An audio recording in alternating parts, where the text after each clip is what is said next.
Horror show में आपका स्वागत है। भूतिया रास्ते। नमस्कार दोस्तों। जब भी हमारे कार्यों में बाधाएं आना शुरू हो जाती हैं या यूँ कह लीजिए कि हमारी तरक्की के रास्ते में रुकावटें आने लगती हैं या घर में बीमारियों का साम्राज्य हो जाता है, तो हमारे घर की माताएं अक्सर ये कहने लगती हैं कि न जाने किसकी नज़र हमारे घर को लग गई। कोई काम बनता ही नहीं है। लगता है किसी ने हमारे घर में कुछ टोना टोटका करवा रखा है।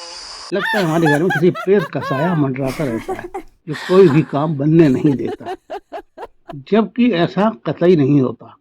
ना तो किसी की नज़र आपके घर को लगी होती है, ना ही किसी के द्वारा कोई टोना टोटका ही करवाया हुआ होता है। बात सिर्फ और सिर्फ हमारी जागरूकता और दूरदर्शिता की होती है। आज से हम आपको कुछ ऐसी ही बातों को बतलाएंगे जिन्हें अगर आप गांठ बांध लेंगी तो कभी भी किसी समस्या या परेशानी का शिकार होने से बची रहेंगी, या यूं कह लीजिए कि आपके घर में भूतों का प्रवेश होने से रह जाएगा।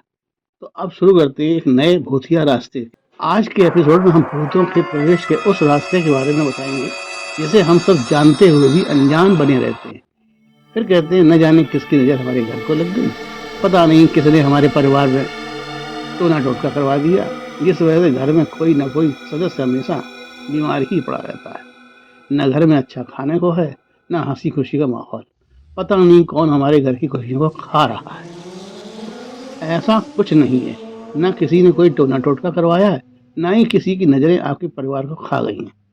बात दरअसल ये है कि हमारे घर की महिलाएं खाना तो रोजाना बनाती हैं, लेकिन आलस या फिर खाना बनाने का अंदाज गलत होने से हमें अनेकों परेशानियों का सामना करना पड़ता है।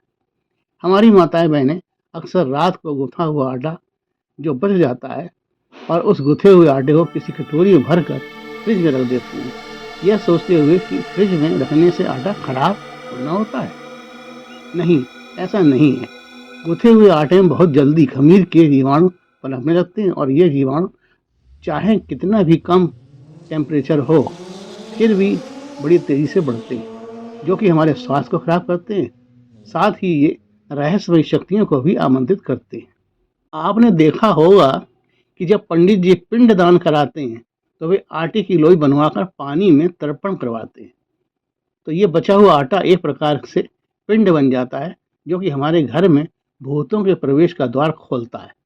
जब द्वार खुला होगा तो कोई भी प्रेत बाधा आराम से आपके घर में पदार्पण करके परेशानियां खड़ी करने लगेगी।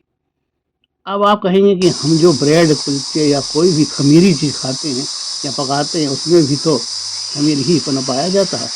हाँ, ये बात सच है, लेकिन उस खमीरी आटे को खमीर पनपते ही पका भी लिया जाता है। यदि अधिक देर तक वह रखा रहता है तो वह खट्टा पड़ जाता है। इसलिए वह खमीरी पदार्थ हमें बजाय नुकसान पहुंचाने के लाभ ही पहुंचाते हैं।